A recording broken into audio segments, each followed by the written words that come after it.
Hot topic with our clients here at the Retreat Center. Do you find yourself constantly worrying about the future? Do you find that you're procrastinating more or that you're less effective? Maybe you're always thinking about work and you're struggling to focus your thoughts. If this sounds like you're probably dealing with overwhelm. I'm Jennifer Majori, CEO of Always This Good Business Consulting for High Achieving Women. Overwhelm is a huge problem for women entrepreneurs and executives. I've been there. Sometimes I'll still go there. But the good news is that we can learn to recognize the signs before they become red flags. We can start to look for the pink flags and get it under control. Because if we don't, we tend to get sick more frequently. We suffer the symptoms of chronic stress and sometimes turn to unhealthy coping mechanisms like drugs and alcohol. So if you're feeling overwhelmed, the thought of trying to get out of overwhelm probably feels overwhelming. So I'm going to share with you my step-by-step plan for getting back on track. Step 1, write it down. Get all of those thoughts and competing priorities down on paper, and then evaluate which ones are the stress triggers. So list of to-dos probably feels like a stress trigger in and of itself, but go through that list and figure out which ones you are avoiding, dreading dealing with, or especially cause a sense of anxiety or fear or frustration. Step 2 is to ruthlessly prioritize the items from step 1. So take another sheet of paper and create what we call an Eisenhower box. And so this is a great technique for prioritizing tasks based on urgency and importance. You'll draw a giant plus sign so that you have 4 quadrants, and you're going to label each of these quadrants as important and urgent, important but not urgent, urgent but not important, and neither important nor urgent. You are going to prioritize taking care of the tasks that are both important and urgent, and then move on to the items that are important but not urgent. Everything else can get delegated to somebody else, and then you want to be really cautious about what you're committing to going forward and say no a whole lot more, because streamlining and simplifying is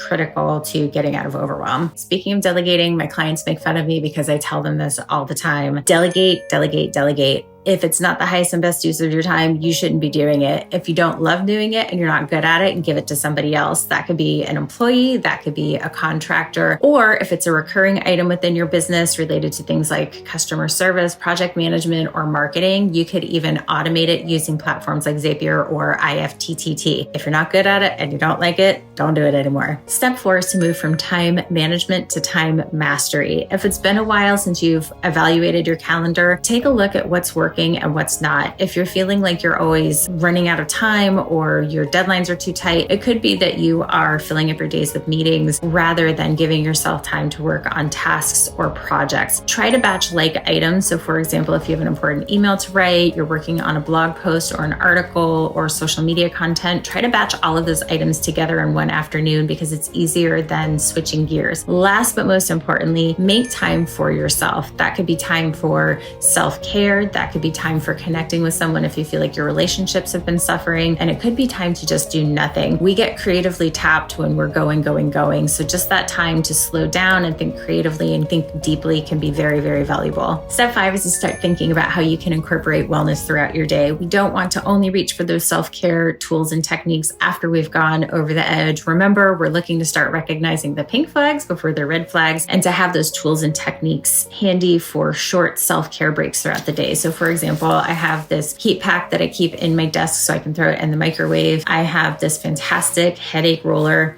It smells so good. So when I feel that stress headache coming on, I've got that handy. We also have dimmable lighting in a lot of the meeting spaces here at the Retreat Center, because when the stress goes up, the lights start to come down. It's amazing how much that can help calm the nervous system. And we run diffusers throughout the building so that our team can enjoy the benefits of aromatherapy. So think about some simple and inexpensive ways that you can start to incorporate wellness in your workday. Step 6 is to seek support. So for example, here at Always This Good, we recently launched The Advisory. It's a peer support group for women entrepreneurs and executives, and we come together to help them to meet their goals and make progress. We talk about their challenges and frustrations and share insights and solutions. You might also consider talking with a coach or a consultant if a lot of your frustrations are business related, or if the overwhelm is really starting to feel out of control. Be sure to talk with your therapist or physician.